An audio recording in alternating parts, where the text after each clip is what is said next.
Here at the RUH, like the rest of the NHS, and indeed across the whole of society in the United Kingdom at the moment, we're experiencing exceptional pressure and in an exceptional circumstance. This requires us to dig really deep in order to be able to just get through the day and to look after our patients as best we can. It's more now than ever that we need to remember our values and to reach out to each other to be kind and patient. Earlier I met up with Dr. Mike Osborn, who's a clinical psychologist here at the Trust. We were able to talk about the way in which this kind of pressure makes us feel, how we respond to it, and how we can help ourselves and indeed those we work with to pull together and get through this. Mike, I'm just wondering if you'd be able to explain for us what the potential impacts of this crisis might be on us. Yeah, very happy to. I mean, in a situation like this, where there's a huge amount of change, there's a huge amount of threat, and there's not a great amount that we can control at times, it will trigger off a significant psychological stress response. That, in turn, will place quite a significant burden on the brain, and then our ability to just function on an everyday level will take a lot more effort. So how might this manifest in terms of how our behaviours might change? Yeah, a lot of stuff that we're probably quite familiar with, that's often called the fight and flight response, but there are others that are a little bit more sort of subtle. What people might be aware of is the general level of agitation, slightly adrenalized kind of feeling. But also it'll be from a mental point of view, it'll be attention, concentration, decision making, all these things will get disrupted, word finding, all these things, and most critically, our working memory, our short-term memory will be sort of disrupted. From a kind of emotional level, we'll get agitated as well, a little bit more thin-skinned, a little bit more emotional, and there will be our capacity for worry, preoccupation will go up. Okay, I think that will sound familiar to a lot of people at the moment. Yeah. So what might the outcomes of these changes be for us? Yeah, over time we get tired. Fatigue is inevitable, regardless of personality and everything like that. Fatigue is what we're going to have to be careful to think about in the long run. And please remember, everybody needs to please remember that fatigue is not a restful, easygoing, comfortable state. It's a vulnerable state where you feel both wound up and run down at the same time. Okay, so I'm guessing it might be useful to have some insights into what the signs might be that this is happening to either ourselves or indeed to colleagues that we're observing. Yeah, it's good to know a little bit. Well, the first step is to know what's going on. And it may well be that other people point it out in us first. We're not always as self-aware as we think we are. Some of the red flags are if you start to find everything and everyone annoying and a little bit too much, that's not a great sign. Similarly, you may feel quite close to tears. You might not be crying, you might be about to cry, but you might think, well, I wouldn't take too much. If you crave peace and quiet, then that's another sign. If your brain refuses to work, and if you're quite agitated, and maybe a little bit more aggressive, we have to watch out for, we have to be careful for aggression, because it's probably the most predictable thing, but it's also the most destructive thing. It doesn't really help us at all.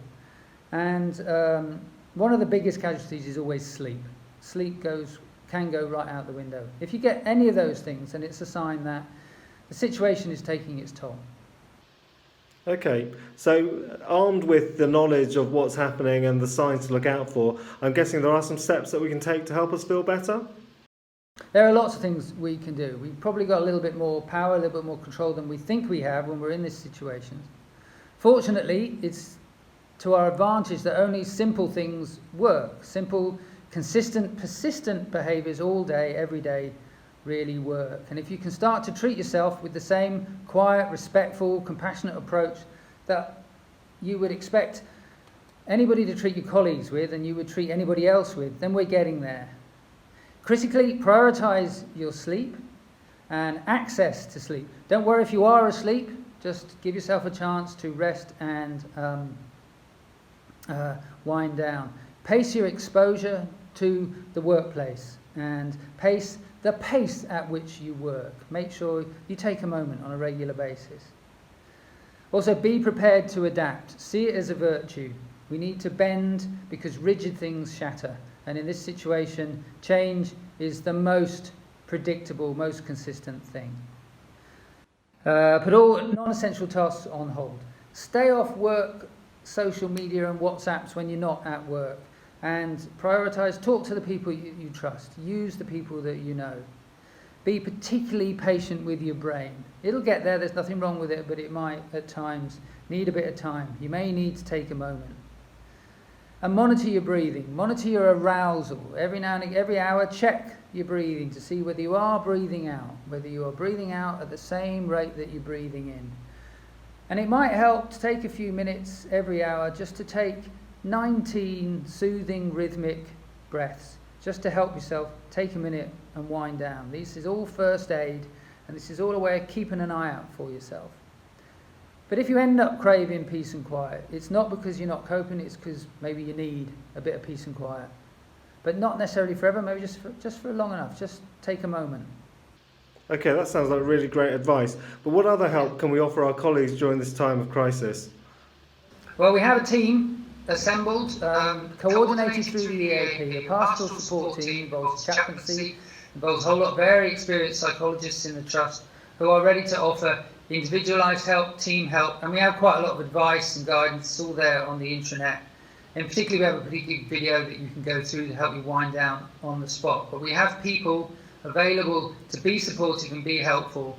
And please don't wait till you crash before you ring us. Please just get in touch, and if in doubt, contact the EAP and we'll take it from there. Mike, that's a lot of really useful information. I'm just wondering if people are able to focus on just one thing to take away from this video, what would you advise that to be? Yeah, I think it's people. I suppose there are two things. Act as if your welfare really matters. Treat yourself with the same respect you would treat a friend. Don't just think about looking after yourself. Don't just feel about it. Act as if it matters. Act as if you're important. And in particular, prioritise your relationships. We've always known this, but the current situation proves it. Prioritise our relationship, because team cohesion, social support is our most protective factor in situations like this, and to be honest, in life in general. We know working together, we know everyone matters, has always been a value. Now it's what will get us through this. Mike, as ever, lots of great advice there. Thank you very much. You're very welcome. You take care.